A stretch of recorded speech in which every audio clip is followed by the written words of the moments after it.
Hello?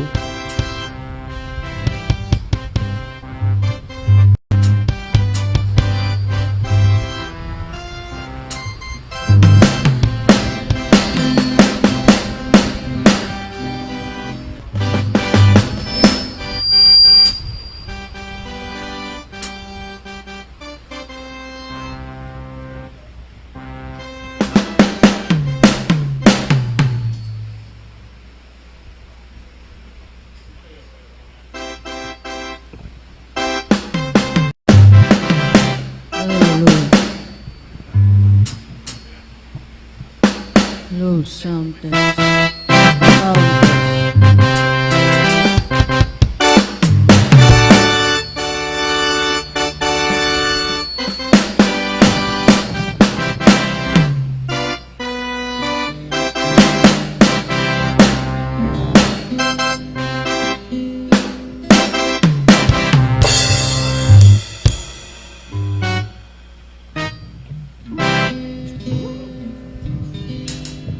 Magandang umaga.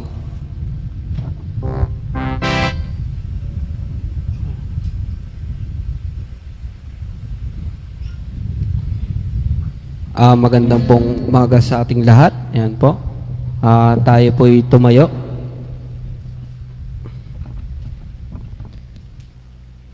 Yan. Sabi po sa Efeso 5:19-20, sa inyong pag-uusapan, gumamit kayo ng mga salmo, mga himno, at mga awiting espiritual, buong puso kayong umawi at magpuri sa Panginoon. Lagi kayong magpasalamat sa Diyos na ating Ama dahil lahat ng bagay sa pangalan ng ating Panginoong Hesukristo. Yan po, gumamit po tayo ng mga bagay na salmo daw, yung mga instrumento daw, para daw sa mga awiting espiritual po. At umawit po tayo ng buong puso, yan, para magpuri po sa Panginoon.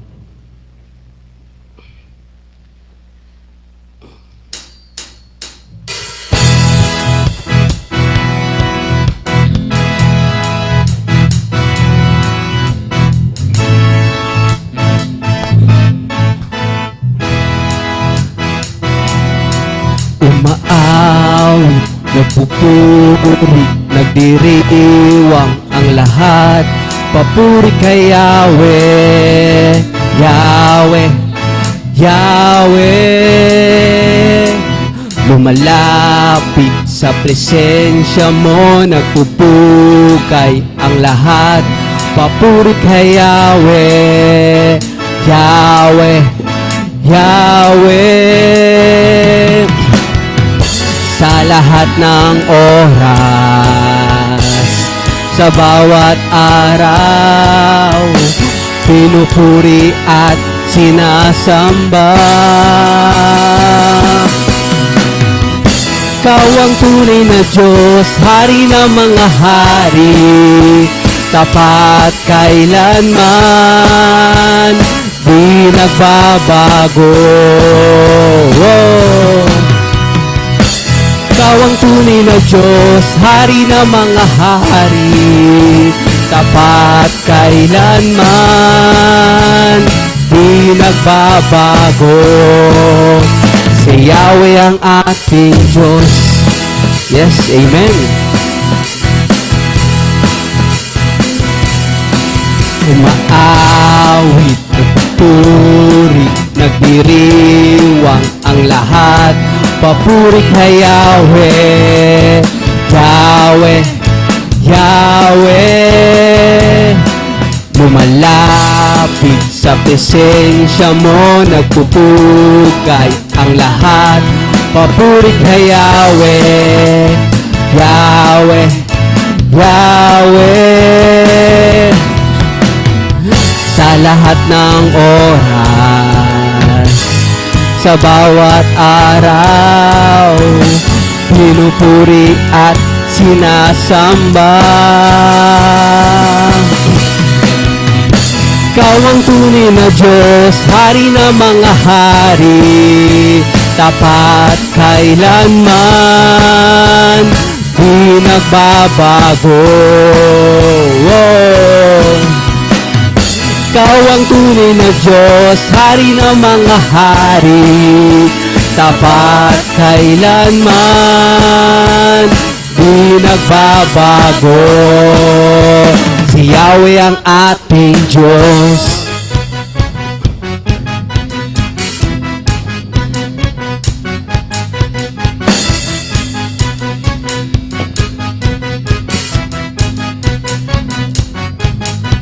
Pala'y bumubuhos na, Yahweh, Yahweh, sa ngalan niya'y may kagalingan. Yahweh, Yahweh, sa kanya'y may tagumpay. Yahweh, Yahweh, isigaw la lahat ng nilalang. Yahweh, Yahweh,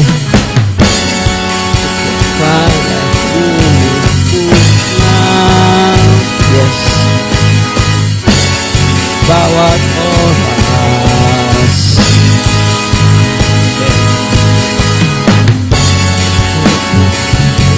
Bye, Yahweh, Yahweh, ikaw ang lahat ng nilalang. Yahweh, Yahweh, ikaw ang tunay na Diyos, hari ng mga hari, tapat kailanman, di nagbabago. Ikaw ang tunay na Diyos, hari ng mga hari, tapat kailanman, di nagbabago. Si Yahweh ang ating Diyos.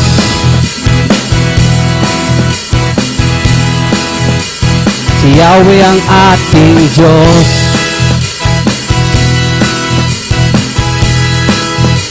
Si Yahweh ang ating Diyos.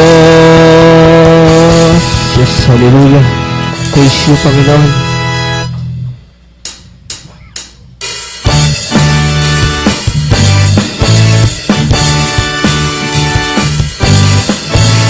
Itaas mga kamay, at ito ay ikaw ay kay Jesus ating Diyos, haring tunay.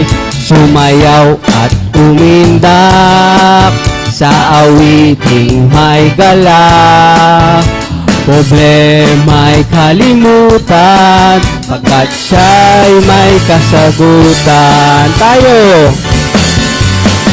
Tayong lahat ay umawi sa tupuging makalangit. Ang Diyos Ama ay papurihan, papurihang banal niyang pangalan. Itaas mga kamay, at ito ay ikaw ay kay Jesus ating Diyos, haring tunay. Sumayaw at umindak sa awiting may galang, problema'y kalimutan, pagkat siya'y may kasagutan. Tayong lahat ay umawi sa tupuging makalangit. Ang Diyos Ama ay papurihan, papurihang banal niyang pangalan. Tayong lahat ay umawi sa tupuging makalangit. Ang Diyos Ama ay papurihan, papurihang banal niyang pangalan. Ang Diyos ay tapat. Ang Diyos ay tapat. Ang Diyos ay tapat. Ang Diyos ay tapat. Ang Diyos ay tapat. Ang Diyos ay tapat. Ang Diyos ay tapat. Ang Diyos ay tapat. Siya hindi nagbabago. Siya hindi natatangi. Mundo man ay lumipas, salita niya ay wagas. Siya hindi nagbabago. Siya hindi natatangi. Mundo man ay lumipas, salita niya ay wagas. Yes. Tayong lahat ay umawi sa tutuging makalangit. Ang Diyos Ama ay papurihan, papurihan sa kanyang pangalan. Tayong lahat ay umawi sa tugtuging makalangit. Ang Diyos Ama ay papurihan, papurihan sa kanyang pangalan. Papurihan mananyang pangalan. Papurihan mananyang pangalan. Yes, hallelujah. Praise you, Panginoon.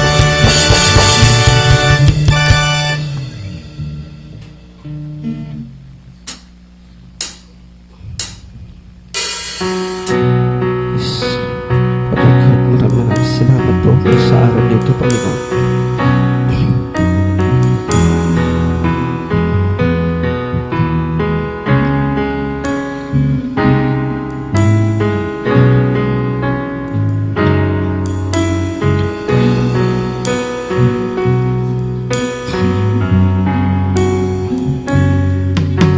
Ikaw lang ang pag-asa ko, ikaw ang buhay ko, Jesus.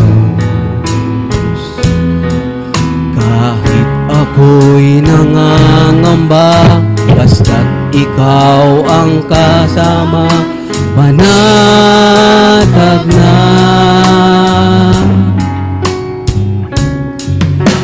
Ikaw lang ang sasambahin, paligid man ay magdilim, Jesus. Kahit may suliranin man, lagi kang aawitan. Ikaw lamang. Kahit kailan, kahit kailan, di ka nagkulang. Biyaya mo sa aking laging laan. Ang pag-ibig mo sa aking walang hanggan. Inibig mo ako noon, Ama. Ikaw lang, ikaw lang ang sasambahin, paligid man ay magdilim, Jesus. Kahit may suliranin man, lagi kang aawitan. Ikaw lamang. Kahit kailan, kahit kailan, di ka nagkulang. Biyaya mo sa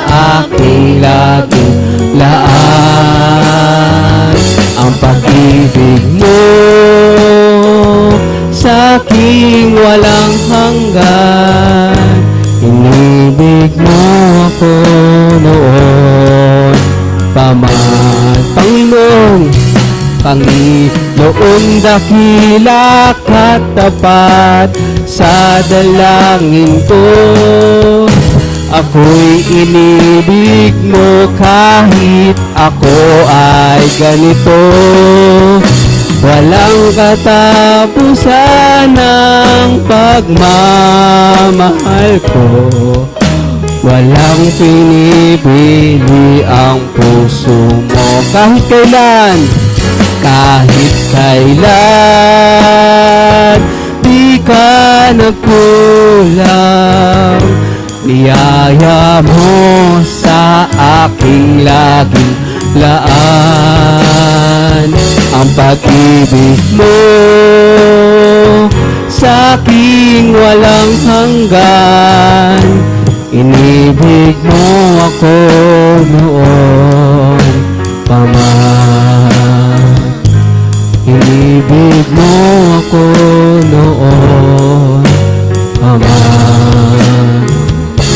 Inibig mo ako noon pa man.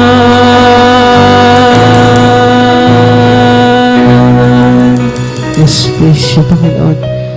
Maraming salamat po.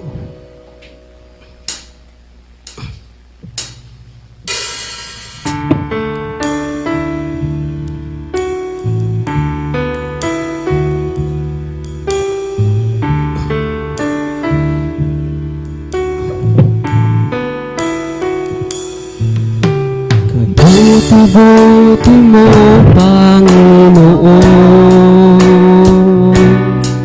sa lahat ng oras, sa bawat araw, tapat kong magmahal.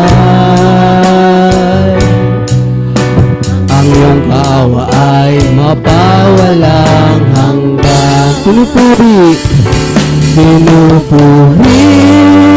sinasamba kita, dakilang Diyos at Panginoon.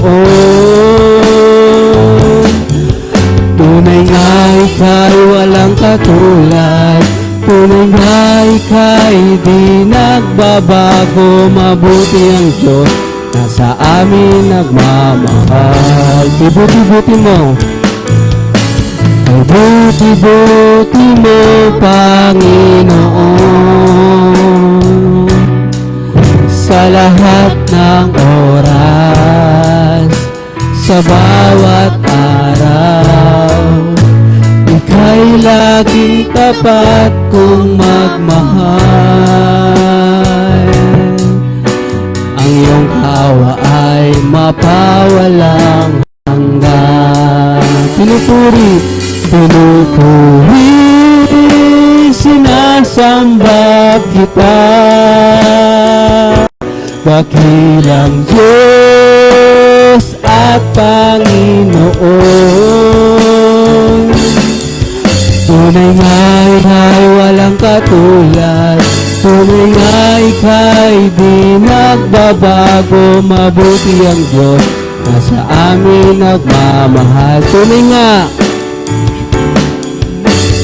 nga ika'y walang katulad, tunay nga ika'y di nagbabago. Mabuti ang Diyos, nasa amin nagmamahal. Mabuti ang Diyos, nasa amin nagmamahal. Mabuti ang Diyos, nasa amin ay nagmamahal. Yes, praise siya, Panginoon. Tayo yumuko at manalangin. Amang nasa langit, Panginoon na dakila, maraming salamat, Panginoon, sa araw na ito, Panginoon. Umulan o bumagyo, Panginoon, kami magpupuri at magsamba sa iyo, Panginoon. Maraming salamat, Panginoon, sa mga ginawa mo, Panginoon, ng mga blessings sa araw na ito, Panginoon, at araw-araw, Panginoon. Maraming salamat po, Panginoon, na kahit kami nagkakasala, Panginoon, patuloy mo kami pinagpapatawad, Panginoon. Maraming salamat, Panginoon. Patawarin niyo po kami, Panginoon, sa aming mga pagkakasala, Panginoon, sa mga hindi kaaya-aya namin ginagawa sa buhay, Panginoon, sa isip, sa gawa, at lalo-lalo na sa salita, Panginoon. Maraming salamat, Panginoon. Ito yung samot panalangin sa pangalan ni Jesus. Amen. Yan po, batiin po natin, kamayan po natin yung mga kapatid po natin.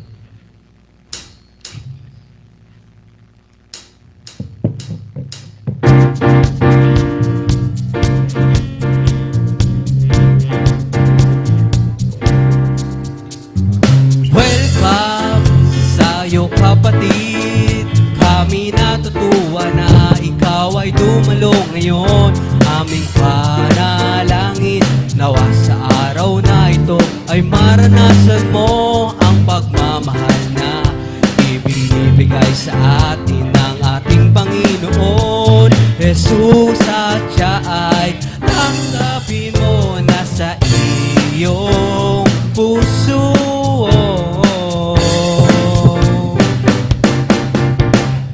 Welcome sa'yo, kapatid. Kami natutuwa na ikaw ay dumalo ngayon. Aming panalangin, nawa sa araw na ito ay maranasan mo ang pagmamahal na ibinibigay sa atin ng ating Panginoon Jesus, at siya ay tanggapin mo na sa iyong puso.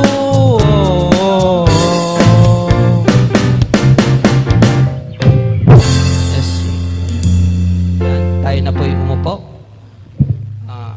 Ang announcement po natin sa JDC's worship, ayun po, Sunday, yan po.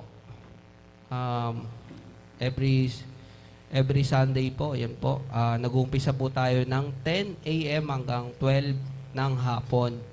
Ayun po. And then sa ano po na po, prayer meeting, yan po. Kung gusto niyo po magpa-pray po sa amin po, yan po. Every Wednesday po yan.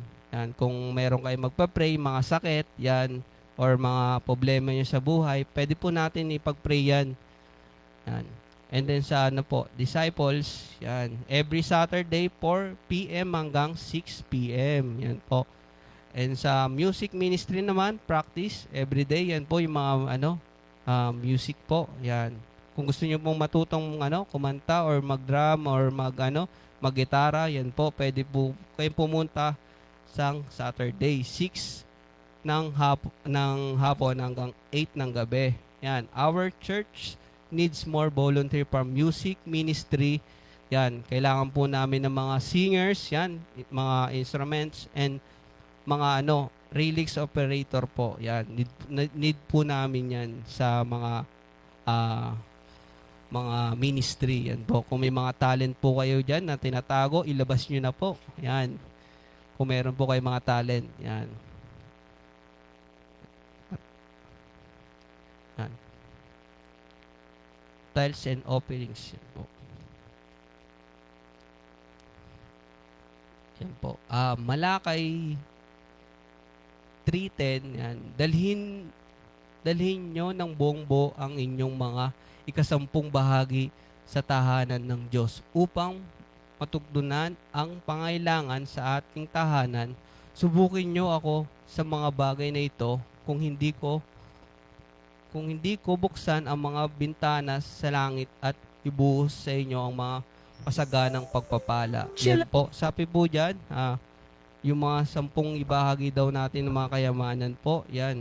Yung mga bukal sa puso po natin magbigay ng mga tithes and offerings po, yan po. Taas po natin ang ating kamay para sa tithes and offering. Lord, maraming salamat, Panginoon, sa araw na ito, Panginoon, na nagbibigay ka po ng blessing, Panginoon, Lord, O God, Panginoon. Lord, ito pong offering namin sa inyo, Panginoon. Lord, alam namin po, Panginoon, sa buong puso po namin to binibigay, Panginoon, Lord, sa inyo, Panginoon, na walang alinlangan, Panginoon, Lord, O God, Panginoon. At maraming salamat, Panginoon, sa mga blessing na binibigay mo sa amin, Panginoon, na nangangailangan kami, Panginoon, financially, Panginoon, sa mga bagay na kailangan namin sa araw-araw, Panginoon. Maraming salamat, Panginoon. Itong samot pala lang sa pangalan ni Jesus. Amen. Yan. Tinatawagan ko na po si Brother Samuel para sa song offering.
Sir, what's your name and ilang kilometer yung tinakbo mo?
Yan po.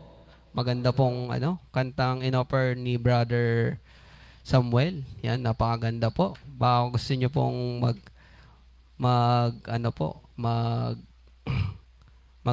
song offering. Baka gusto niyo po mag song offering po next Saturday. Yan po, next Sunday. Practicein niyo na po mamaya. Yan. Yan. Tinatawagan ko na po si Brother Pong Marcelo. Yan, para sa Word of God. Palakpak po natin. Salamat kapatid. Magandang tanghali po sa inyong lahat. Ako po'y natutuwa at medyo nalulungkot. Siyempre dahil wala yung iba nating mga kapatid, ano? At alam din naman natin sa kadahilan ng bumabagyo kasi. Pero ang pagpapala po ng Panginoon ay sa inyong lahat dahil bagamat ang isip natin nasa bahay natin, na iniisip natin yung kisame natin baka masira dahil sa ulan, pero nandito pa rin po tayo. God bless you dahil inuna ninyo ang Panginoon. Sa araw pong ito, bago ko umpisahan ang ating sharing ng Word of God, nais ko pong tawagan muna yung ating magbe-birthday ngayong araw na to, si Brother Christian. Ayan. Alam niyo po, ang birthday ay isang pagpapala na agad sa Panginoon dahil ito po ay isang panibagong taon na ibinigay sa buhay natin. Ibig sabihin, patuloy tayong tatakbo, lalaban, at lalago at uunlad para sa Panginoon. Yan. Lumapit ka rito, Brother Christian. Ilang taon ka na, Christian? 25. Binata, may asawa, binata, may girlfriend? Meron. Okay. Kasama mo yung girlfriend mo ngayon? Hindi pa. Christian? Okay, very good. Okay. Hello po, Lola. Magandang tanghali po. Ang mahalaga po, dumating tayo, umabot naman tayo sa Word of God. Papanalangin po natin si Brother Christian. Panginoon, Diyos, Ama naming banal na sa langit, Diyos na lumikha ng langit at lupa, Panginoon. Tiyataas ko sa iyo ang kapatid na si Christian, Panginoon. Lord, maraming salamat sa paggamit mo sa kapatid na to, sa kanyang pagbibigay ng papurit, pag-awit sa iyo, Panginoon, Diyos ko. Ama, dalangin ko na patuloy mong gamitin ang batang ito, Panginoon, sa kanyang additional, Lord God, na taon na ibinigay mo sa kanya, Panginoon. Patuloy mo, Lord God, siyang palaguin. Dalangin ko, Ama, na lalo mo siyang magamit, Panginoon. Pagpalain mo siya, Ama.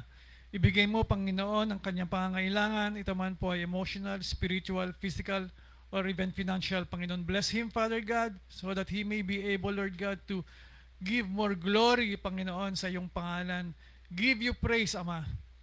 Ingatan mo siya lagi, Panginoon, sampu ng kanyang pamilya, Panginoon. I pray, Panginoon, gawin mo siyang ilaw sa kanilang tahanan upang ang kanilang buong pamilya, ang buong sambahayan, ang buong mag-anak nila, Panginoon, ay makilala ka rin nila, Panginoon.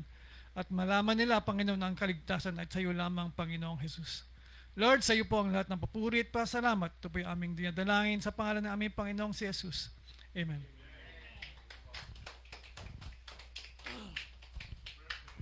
Amen. Kumusta po ang bawat isa sa atin ngayon? I hope okay naman lahat. Bagamat dumarating talaga tayo sa maraming klase ng pagsubok, maraming klase ng problema, part na po yan ng buhay natin. Ang sabi nga ng Bible, ang lahat ng yan na dumarating sa atin ay nangyayari din sa karaniwang Kristiyano. Iba-iba nga lamang po ng level. Ika nga po, kapag mas mabigat po yung sa atin, ibig sabihin mas matibay po tayo. At lalo tayong titibay kapag nalusutan natin yun. At definitely po, malulusutan natin ang lahat ng klase ng pagsubok na dumarating sa atin dahil iyon ay ibinigay ng Panginoon para sa ikabubuti natin. At kapag hindi na natin kaya, sakaling hindi natin kinaya, patuloy siya magbibigay ng daan upang malusutan natin at matawid natin ang pagsubok na yon. Okay, ang title po ng ating pag-uusapan ngayon ay yung sinabi ng Panginoon sa isang may sakit na kanyang sinabi, "Do you wish to get well?" tinanong niya yung isang tao. Actually, ang tanong na yan ay para din po sa atin. Nais ba nating gumaling? Nais ba nating umayos yung ating buhay, yung ating pakiramdam, ang lahat sa ating buhay, ang ating pamilya, ang ating trabaho, at kung ano pa. Kung sakali, ang tanong na yan ay hindi natin masagot, tayo ba, are you even aware if you are sick and do you even know your sickness? Ang tanong po yan ay, alam ba natin kung tayo ay may sakit? At alam ba natin kung ano yung sakit natin? Marahil sabihin natin, wala akong sakit, maayos naman ako, okay naman lahat sa akin. Pero yun nga po, mayroon pong dalawang klase ng sakit na dapat nating malaman. Ang una, meron tayong pag-uusapan ngayon sa physical realm o sa physical na mundo o lugar. Ito yung visible to the eyes. Ito yung nakikita natin. Ito yung nandyan, kita mo, physical, isang bagay, isang matter, buo. At pangalawa ay yung spiritual. Itong spiritual ay invisible naman sa mata. Ito yung pangkalooban natin. Merong mundo ng mga spiritual na tinatawag natin. Ang physical sickness, it manifests outside your body. You can feel it physically. So yan po yung ibig sabihin ng physical sickness natin. Lumalabas, inuubo, tinutubuan ng kung ano-ano sa katawan. Yan yung may sakit na physical. At yung spiritual sickness naman ay yung nagmamanifest sa loob natin, sa ating emosyon. You can feel it spiritually. Yun yung soul na tinatawag natin. Pag familiar na kayo, di ba, na ang Panginoon natin ay tayo ay sumasamba sa isang Diyos na may tatlong personality ang ibig sabihin. Tatlong persona pero may isang Diyos, isa lamang siya. Tayo po ay nilikha ng Panginoon ayon sa kanyang wangis, kaya tayo rin po ay Trinity. So, review lang po natin, bakit kung Trinity tayo, binanggit ko na po yung dalawa. Yung body, soul, and spirit. Yun po yung kabuuan natin. Kaya tayo po nanilikha sa wangis ng Panginoon. Hindi ibig sabihin ganito rin ang katawan ng Diyos, ha? Sa wangis lamang po tayo. Siya po ay Diyos, masyado pong siyang mataas para maikumpara sa atin at makapangyari at matalino para maikumpara sa tao. So tayo ay mayroong body, soul, and spirit. So yung sa body natin, dyan nagmamanifest yung sickness, physical sickness, as sa spiritual sickness naman, ito yung sakit sa ating soul o kaluluwa. Ayan, ano po, disclaimer, sabi nga nila, huwag po kayong malilito, ang hindi natin pinag-uusapan dito ang Holy Spirit, okay? Ang pinag-uusapan natin ito ay yung physical at spiritual na bagay.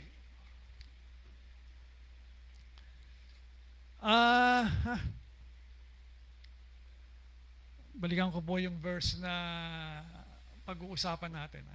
Sa John 5:12, John 5:2 to 15, ano po? Ito po yung kwento. Ito yung kwento na kung saan mayroong isang pool sa Siloam. Ito pong pool na to,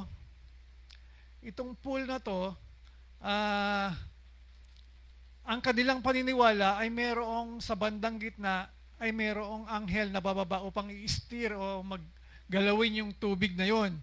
At kung sino man ang unang makakarating dyan, siya ang gagaling. Isa-isa lamang po yun, isa-isa lang. Kaya, kumbaga, kung sa paniniwalang nilang yon ay doon gumagaling yung taong yon kapag mayroong anghel na mag-i-steer daw.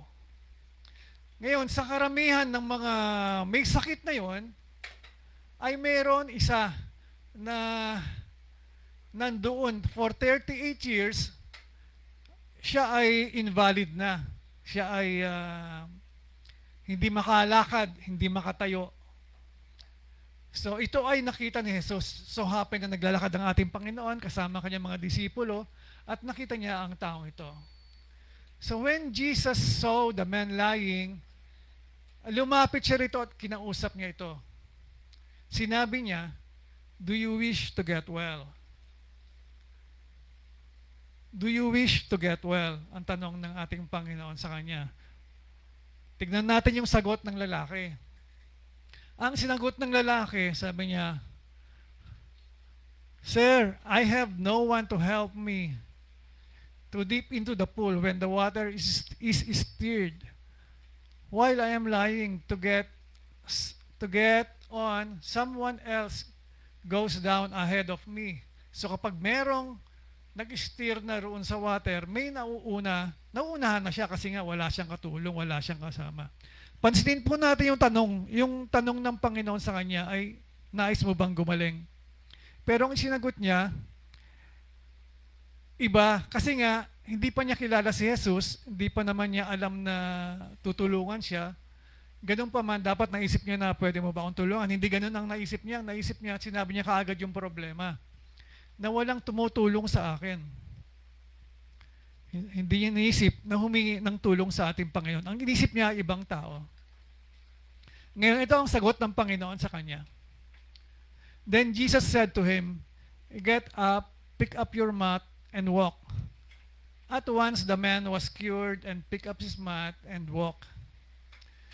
Yung sinagot ng lalaki sa tanong ng Panginoon ay walang tumutulong sa kanya. Pero hindi rin yung sinagot ng Panginoon. Instead, ang sinabi ng Panginoon sa kanya, inutusan siya ngayon. Tumayo ka, damputin mo yung banig at maglakad ka.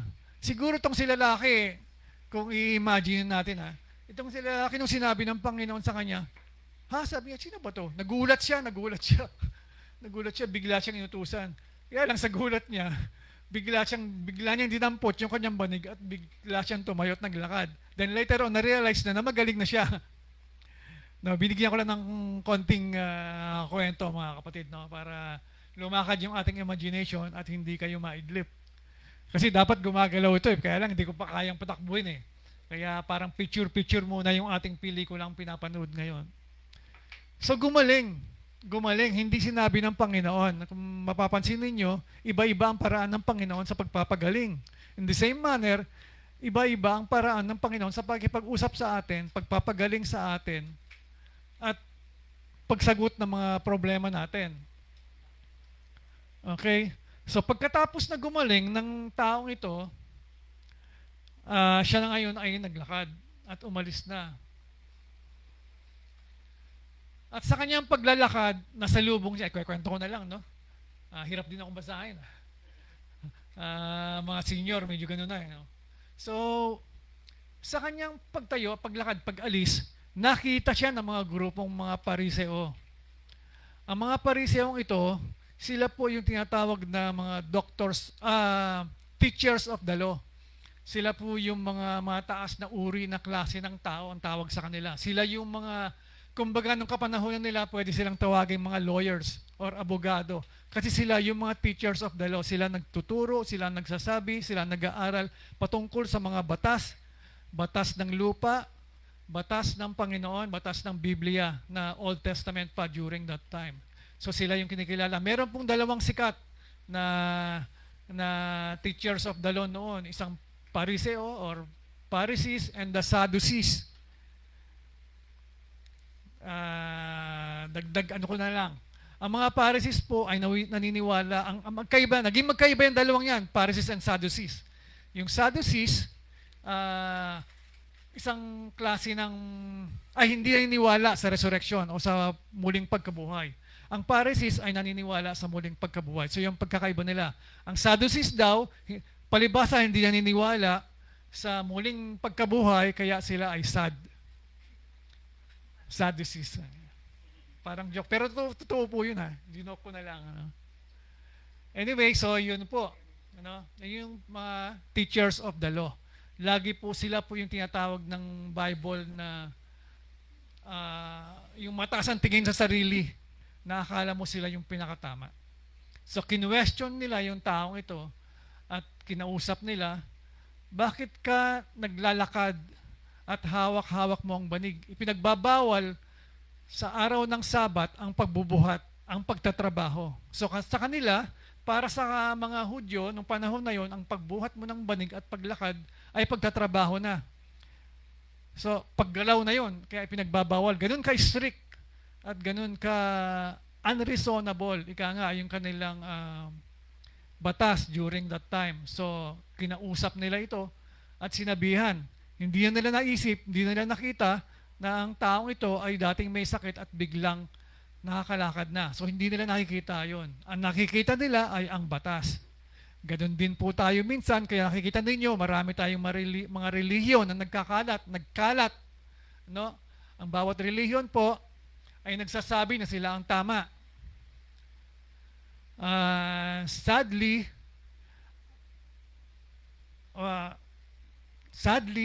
nakakalungkot isipin pero wala pong relihiyon na tama. Wala pong relihiyon na makakapagligtas sa Panginoon, sa mga tao mula sa Panginoon. Ang makakapagligtas lamang po, kung ikaw ay tunay na Kristiyano, ito ay yung relasyon sa Panginoon. Ito po ay personal na relationship with God. Ito ang makakapagligtas sa iyo at hindi ang pagsapi mo sa mga relihiyon. Walang relihiyon, siyempre, na magsasabi na mali sila. Lagi nilang sinasabi tama sila. Pero ang makakapagpaalam po, ang makakapagpatunay po upang makita natin ang katotohanan, nariyan po ang aklat, ang Biblia. Basahin po natin ang Biblia. Hindi po totoo na pinili lamang ang tao upang magbasa ng Biblia. Lahat po tayo ay mayroong karapatan dahil tayo ay mayroong free will, dahil tayo ay mayroong talino. Tayo ay binibigyan, actually hindi tayo binibigyan ng karapatan, inuutusan tayo na mag-aral at alamin ang katotohanan sa pamamagitan ng pagbabasa ng Biblia. Of course, hihingi tayo ng karunungan sa Diyos upang hindi tayo maligaw kapag binabasa natin ang Biblia. Okay? Ang Biblia po, alalahanin natin, ay isang compilation of books. Maraming libro po yan. Kaya pag babasahin nyo yan, wag lang, hindi katulad ng ginagawa. Ang ginagawa po kasi ng ibang mga relihiyon, without pertaining to any religion, no? Ang ginagawa nila minsan, or madalas, ay dumadampot ng mga verses. At kapag nakita nila yung verses na yun, yun na yung sinasabi nila sa'yo. Eto nasaktan, eto namatay, ano siya? Parang ganon, di ba? Kaya pag magbabasa po tayo ng Biblia, basahin po natin by context. May kwento po yan, makikita po natin doon. Kaya nga po tinuturuan tayo magbasa ng Bible upang makita natin, habang binabasa natin Bible, malalaman natin yung ways, yung pamamaraan ng Panginoon kung paano siya makipag-usap. Kapag nakilala mo ng husto ang Panginoon, mas magiging matibay ka upang labanan ang anumang bagay na tukso, kasalanan, at yung mga nanliligaw. Okay? Hindi ka po madaling maligaw kapag nagbabasa tayo ng Bible. So, nung kinausap nila, tinanong na naman siya, sino ang nagsabi sa'yo na tumayo? Kasi ang sinabi niya, may nag-utos kasi sa akin. May nag-utos sa akin na tumayo at damputin yung aking banig at maglakad. Kung napapansin ninyo mga kapatid, nakalimutan na yung himalang ginawa. Ang nakikita na ngayon ay yung batas na violate. Nakalimutan na yung himala na siya ay nakalakad na. Then later, sa verse 14, later Jesus found him at the temple and said to him, "See, you are well again. Stop sinning or something worse may happen to you." The men went away and told the Jewish leaders that it was Jesus who had made him well. Sa nakapula po, dito itong mga nakapulang ito, binanggit niya, stop sinning.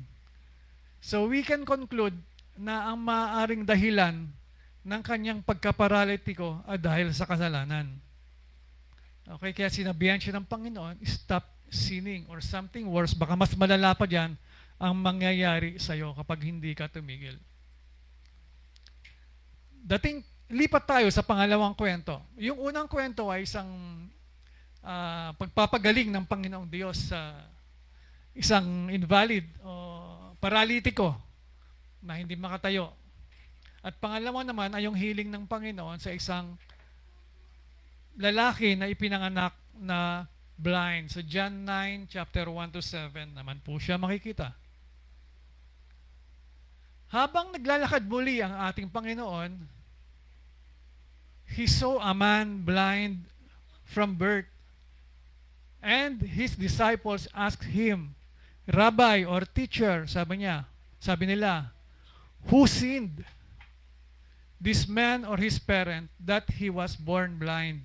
So, kung mapapansin natin mga kapatid, kanina, sinabihan ng Panginoon ang isang paralitiko, stop sinning or something worse may happen to you.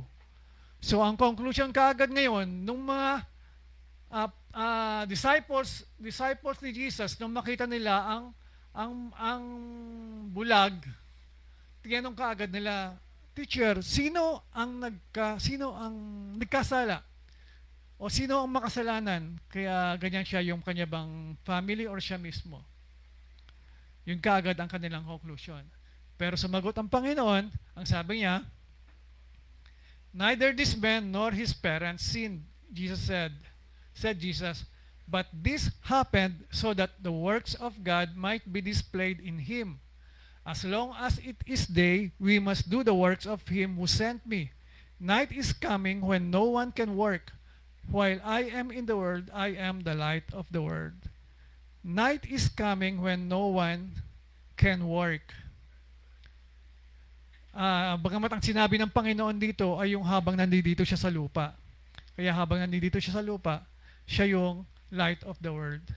Ang main text po natin, ang gusto nating pag-usapan ay itong nakapulang ito na nagsasabi ng mga bagay na ito ay nangyayari upang ang gawa ng Panginoon ay maipakita sa Kanya o ang himala ng Panginoon ay makita sa Kanyang buhay. Pagkatapos niyon ay dumampot si Jesus ng putik tapos nilagyan niya ng dura, laway, at pinatong doon sa mata nung lalaki. And then, so the man went and washed and came home seeing. So gumaling na po yung lalaki. Pagkatapos, nasa lubong na naman siya ng mga Pariseo. At nimbitahan na naman siya for questioning. Tinanong na naman siya. Nakakita na naman nila bakit naglalakad na naman tong taong ito at paanong this time marahil inisip na nila bakit ka gumaling, no? Bakit siya gumaling? Kasi ang pinag-uusapan nila rito ay yung bakit nagpagaling ang Panginoon sa panahon ng Sabat. Okay, so ito yung two kinds of healing natin. The invalid man for 38 years, and Jesus said to him, stop sinning or something worse may happen to you. Yung pangalawa, a man born blind since birth, and the apostles asked Jesus who sinned, the man or his parents. And Jesus said, neither him nor his parents sinned. Muli, this happened so that the works of God may be displayed in him. So, tanong, sa dalawang klase ng pinagaling ng Panginoon, kung tayo ay pinagaling man ng Panginoon o kung tayo man ay hindi pa pinagaling ng Panginoon, nasaan kaya tayo? No, na-realize niyo ba, doon ba tayo roon sa nagkasala since birth o doon sa para maghimala ang Panginoon? Pasensya na, nauutal. Actually, tayo po ay pareho. So, tayo ay pinanganak na makasalanan. Tayo ay makasalanan at the same time upang makita ang himala ng Diyos sa atin. Tayo ay makasalanan at kapag lumapit tayo sa Panginoon, doon makikita kung ano ang ginawa ng Panginoon sa atin na siya nating dapat ipakita sa labas.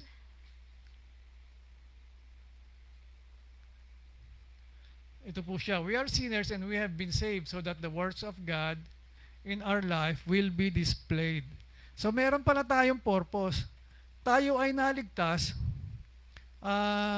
May tanong lang din ako. Don't be offended kung meron man. Lahat po ba tayo ay tumanggap na sa Panginoon dito? Brother Lil? Hindi. Kayo nakakaalam. Tama po. So, tayo ay niligtas. Kung tayo may gawin naman tayo mamaya. Ano po? Kailangan natin gawin yun eh.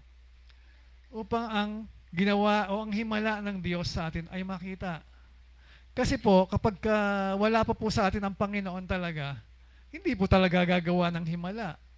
Tapos magtatanong tayo, saan ang himala ng Panginoon? Wala akong makita.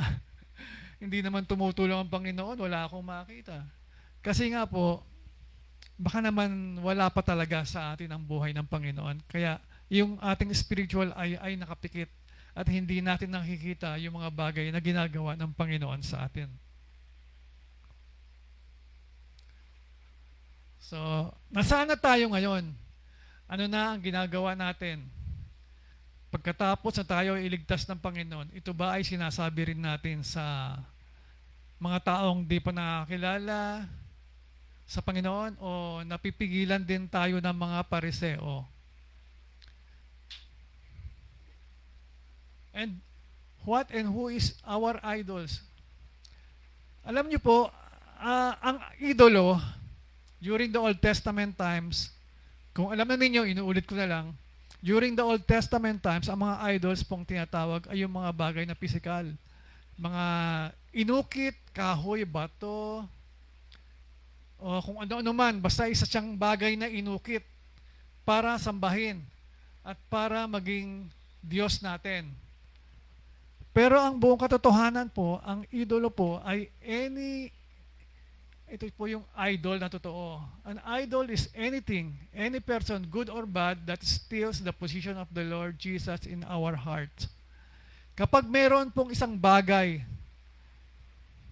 tao, bagay, kayamanan, pera, popularity at kung ano-ano man, na sumisingit sa puso natin at naisasantabi ang Panginoon, ang tawag po roon ay idol. Yun po ang idol na tunay na lumalabas ngayon. Hindi lamang, kasama po yung bato, no?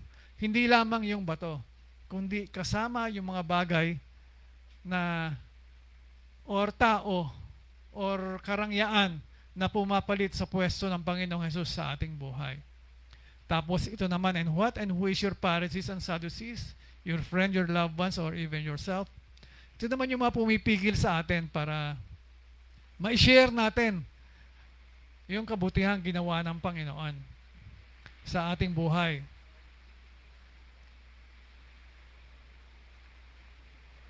The Lord is asking, do you wish to get well? Mga kapatid, tayong lahat ay mayroong pangangailangan. Aminin natin o hindi, physically, mentally, spiritually, lalong-lalo na emotionally, tayo po ay may mga pangangailangan. Tayo po ay mayroong karamdaman doon sa bagay na yon. Kung ano man po yung mga bagay na hindi natin maisuko sa Panginoon, bisyo, masamang ugali, ano pa, kayo na nakakaalam nun. Basta ang isang bagay na hindi karapat-dapat na makita ng Panginoon sa atin, na hindi natin maisuko, yun ay nagiging sakit o nagiging bandage natin. Kaya ang tanong ng Panginoon sa atin ay nais ba nating gumaling? Ang Panginoong Diyos ay nandidiyan lamang upang tayo ay pagalingin. Balik. So ngayon mga kapatid, tanungin natin yung ating mga puso. Ako ba talaga ay mayroong relasyon sa Panginoong Diyos o ako ba ay naglalaro-laro lang, nakikisama lang? At kung ano pa mang dahilan, gusto kong sabihin sa iyo na ang pagpunta niyo rito ay laging hindi aksidente. Kapag mayroong bagay na ginawa sa atin nakakaiba, hindi po yun aksidente. Meron pong purpose yun. Ano po? So lahat tayo ay mayroong sakit at karamdaman. Mayroong dalawang lumapit sa templo, isang pariseo saka isang mahirap na lalaki. Yung isang lalaki siya ay nanalangin at sinabi niya, nagpuri siya sa Panginoon. Sinabi niya, Panginoong Diyos, ako'y nagpapasalamat dahil ako'y nagbibigay ng aking tithes, nagbibigay ako ng offering, marami akong ginagawang mabuti. Maraming salamat dahil ako ay isang tunay na alagad mo at marangal. Hindi ako katulad ng taong yon. Tinuro niya yung isang mahirap na hindi man lang makataas ng kanyang muka. Nakayuko lang na ganun. Hiyang-hiya na nanalangin sa Panginoon. Hindi niya... Ang gusto kong sabihin mga kapatid, yung humble, napaka-humble ng taong yun, hiyang-hiya siya dahil kilala niya ang kanyang sarili. Nakikilala niya kung gaano siya makasalanan. Samantalang yung isang lalaki ay napakataas ng kanyang tingin sa sarili. Self-righteous po yung taong iyon na nananalangin. At sa tingin ninyo, sino ang papakinggan ng Panginoon? Siyempre, yun pong nananalangin at umaamin at nagpapakumbaba. Dahil ang sinabi ng Panginoon, bakit ako napunta sa mundo? Napunta ako sa mundo upang pagalingin ang mga may sakit. Napunta ako sa mundo upang itaas ang antas ng buhay ng mga mahihirap, pagandahin ang buhay ng mga mahihirap. Yun ang ginawa ng Panginoon. Hindi nagpunta ang Panginoon dito para sa mga magagaling. Hindi para sa mga sobrang yaman na. Bagamat kakailanganin naman nila ang Panginoon siyempre. Pero ang nauunawaan natin na ang Panginoon ay lumapit para doon sa mga nagpapakumbaba. Doon sa ibinababa ang kanilang sarili. Dahil ang sabi ng Panginoon, kapag ibinaba mo ang iyong sarili, itataas kita. Ang sabi ng Panginoon, do you wish to get well? Inayayahan ko po ang lahat na tayo po'y tumayo, tayo po'y manalangin. Tumayo po tayo lahat, mga kapatid.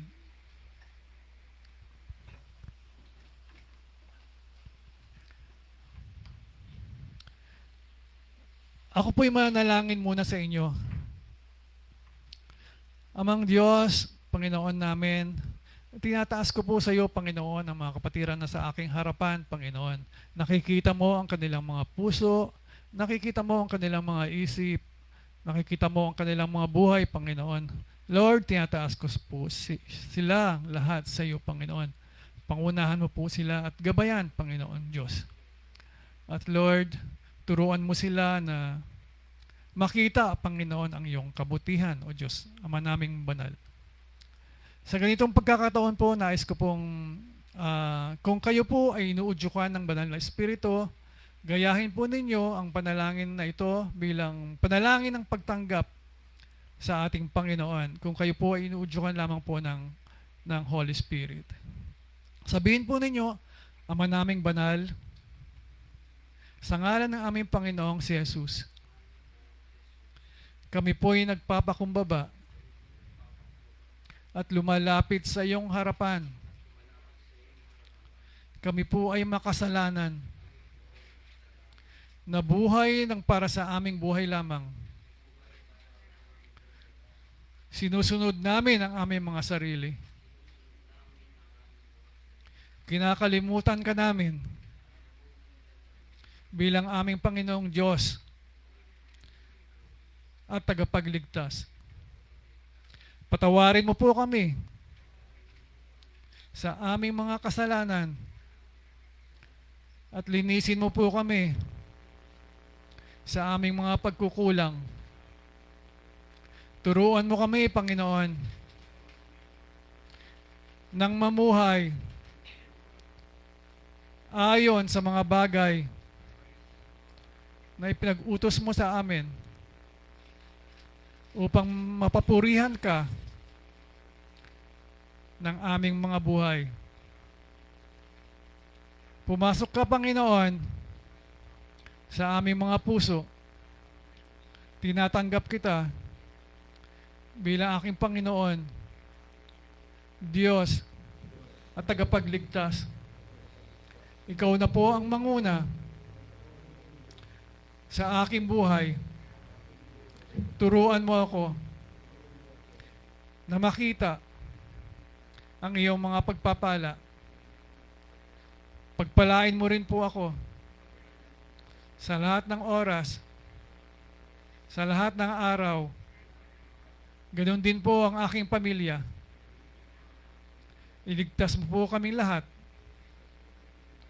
Ikaw po ang humawak ng aming buhay. At ito po ay aming dinadalangin sa pangalan ng aming Panginoon at tagapagligtas na si Jesus. Amen. Pwede na po kayong makaupo.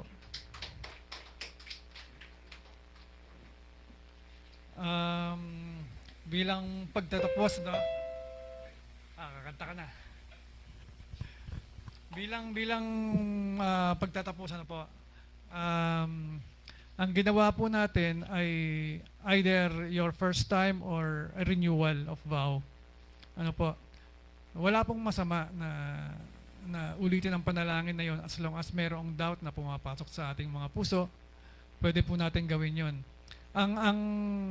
Ang kailangan lang po malaman natin, maramdaman natin nasa atin puso ang banal na spirito na siyang kumikilos at gumagalaw sa atin. Kapag hindi po tayo kumikilos at gumagalaw ng ayon sa turo, disiplina at pangaral ng Panginoon, may question po yan. Kaya po sinabi ng Panginoon na let your light so shines before men so that they may see your good works and glorify your Father in heaven. Ang ibig sabihin po sa mga actions po natin, doon po makikita yung pagiging tunay na Kristiyano natin. Magkakasala pa rin po tayo. Habang nasa lupa tayo, magkakasala pa rin po tayo. Pero hanggat nasa atin ang banal na Espiritu, unti-unti po may iwasan natin yan. Hanggat sa makalayo tayo. Proseso po yan, proseso. No? Hindi naman po siya biglaan. No? Darating at darating ang panahon na makakayanan mo na kasi lumalago ka na sa iyong pagiging spiritual. Habang lumalago ka, tumitibay ka na. Tumatalino ka, nagiging wiser ka na. Tapos, yung pagsagot doon sa mga weaknesses mo, nakakayanan mo na. Yun lamang po, pagpalain kayo ng Panginoong Diyos, tayong lahat, lumakad ng mayroong pagpapala lagi, gabay, at biyaya ng Panginoon sa ating buhay. Purihin ang Diyos. Yes. Amen, amen. Ang ganda po ng message ni Brother Bong Marcelo sa mga heal yan. Kung may nararamdaman kayo, physical man o spiritual yan po. Kailangan nyo pong matin sa prayer meeting yan po. Tayo na po tumayo.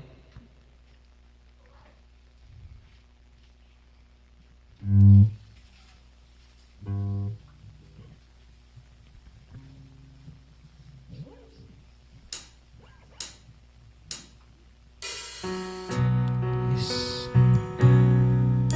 Maraming salamat, Panginoon, na hindi ka nakulang sa buhay namin, Panginoon. Heal my heart, Panginoon. Yes. Hallelujah.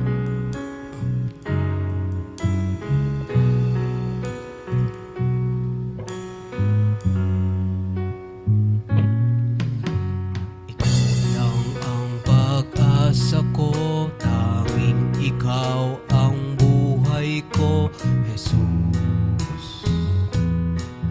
Kahit ako'y nangangamba, basta't ikaw ang kasama, panatag na.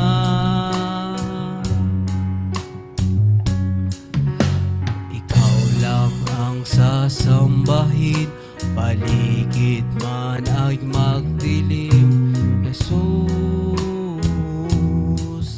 Kahit may suliranin man, lagi kang aawitan. Ikaw lamang kahit kailan,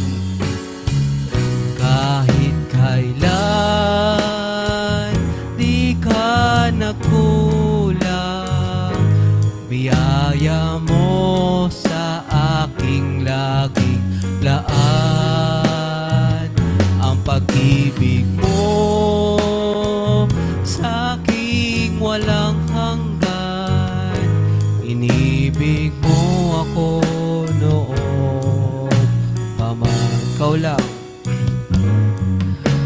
Ikaw lang ang sasambahin, paligid man ay magdilim. Jesus, kahit may suliranin man, lagi kang aawitan. Ikaw lamang kahit kailan, kahit kailan, di ka nagkulang. Biyaya mo sa aking laging laan, ang pag-ibig mo sa aking walang hanggan. Inibig mo ako noon paman. Panginoon, Panginoon, dakila ka tapat sa dalangin ko. Ako'y inibig mo kahit ako ay ganito. Walang katapusan ang pagmamahal mo. Walang pinipili ang puso mo. Kahit kailan, kahit kailan, di ka nagkulang. Biyaya mo sa aking laging laan, ang pag-ibig mo sa aking walang hanggan. Inibig mo ako noon paman. Inibig mo ako noon paman. Inibig mo ako noon paman.